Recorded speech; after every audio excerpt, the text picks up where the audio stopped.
Hello and welcome. Today's day comes in that of Wednesday. It is the 22nd day of April 2020. My name is Derek. This is the Money Charts channel where, like always, all bets, trades, and of the like, well, that's within each's own risk and their own reward. Starting within Bitcoin, which within these lines keeps it in indecision, neutrality, waiting for the move. The move being that of either breaking out to the upside, breaking these level of resistance, and then, of course, we'll retest the previous high at 20,000, and then breaking that uncharted new territories.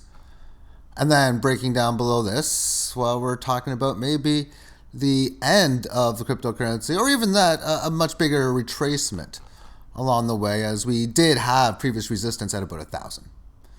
And that still would be a higher low to the lows around 2015 or so, which is in at around 225. But today we're in at 7,119, and really just prices remaining within this 18 average. Not much more else to say about that. I mean, yeah, I went down in here, it settled in for a day, and today's session, having the breakout, we can see that it got out above this level of resistance at 1 o'clock in the morning.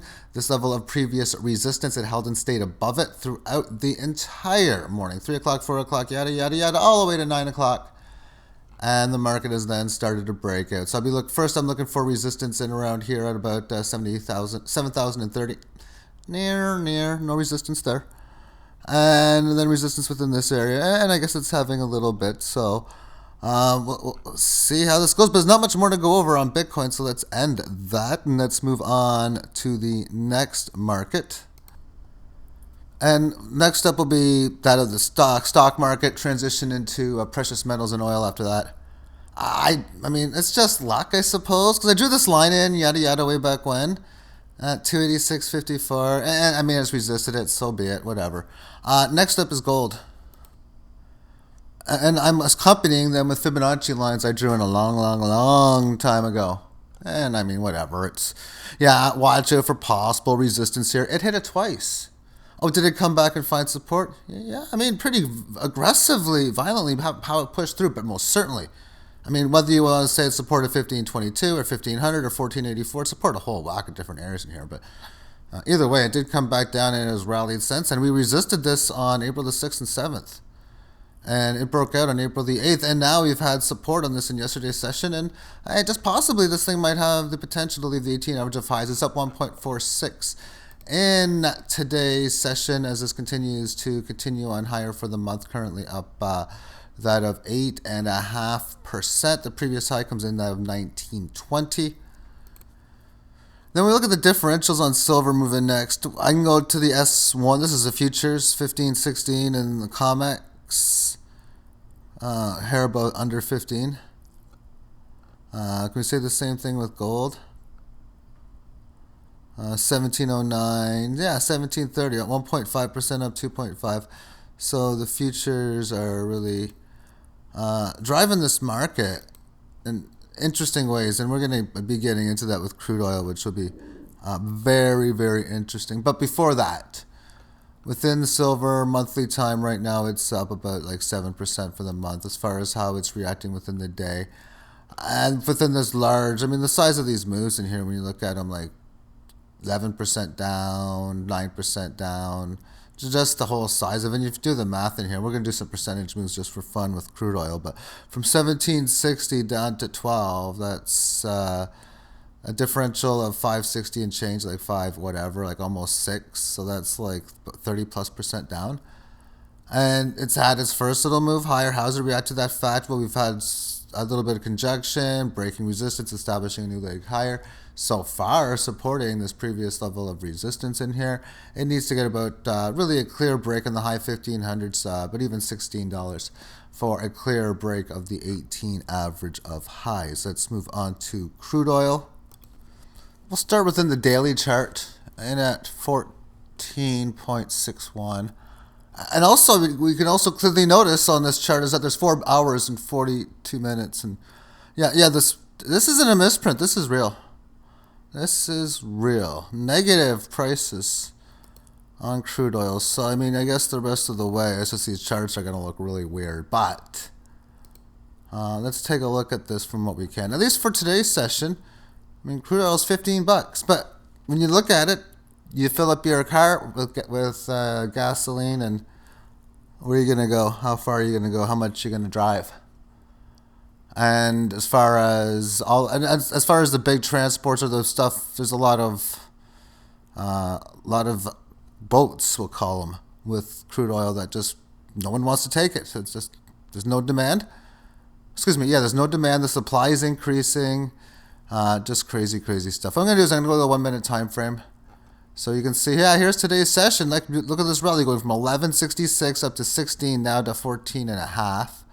And even down from like 11, yeah, or even lower than that, we can see down at like 10.5. And let's just take a closer look at what happened. Again, this is the 1 minute time frame going into yesterday's session, and this is actually before the fact. But I just noticed yesterday how the oil prices down to like $6 at one point. But what I want to go over is these negative prices in here. So for a while, these things were trading. You can see at 1400 hours, that's 2:50 p.m. New York time. That's about almost, 1500, that's 12 o'clock noon Pacific time. And the 4-hour differential from UTC, so that would be 1900 UTC. And here you are, you're trading it at like minus 27. And here we have it stabilized for a good part of the hour, 3 p.m. hour, at around negative 36, negative $37. How can an actual real thing be worth negative items? Well, if you got a bunch of, we'll say you have a bunch of dog shit on your property that you want to sell. Yeah, it's basically a removal fee, however you want to look at it. It's got negative value. And in reality, how about you got a property, real estate, which happens to be worth negative because it's the house, the building, and everything that negative value is worse than the positive value of the land. So the cost of removing items and then the cost of disposing it would be greater than the land value. And I guess there's this saying oil is in this bad of negative shape because, yeah, from 14:22, so 2:22 p.m. Eastern time, this thing remaining in negative territory up until at the close. So over 2 hours plus of significant negative prices. Now, if I view it under just oil crude on TradingView, that I'm not going to get the negative prices on here. But I can still get a good idea of seeing it going down to like under $10. And when we look at where crude oil prices are, we have, obviously we're at the lowest levels of all time when you consider a negative 40 low. But when you talk about a negative 40 low, if we're at $15, that means we would be $55 higher from negative 40. So if that's the case, let's do 55 divided by negative 40, because that's how we calculate percentage gain, which would give me 1.37.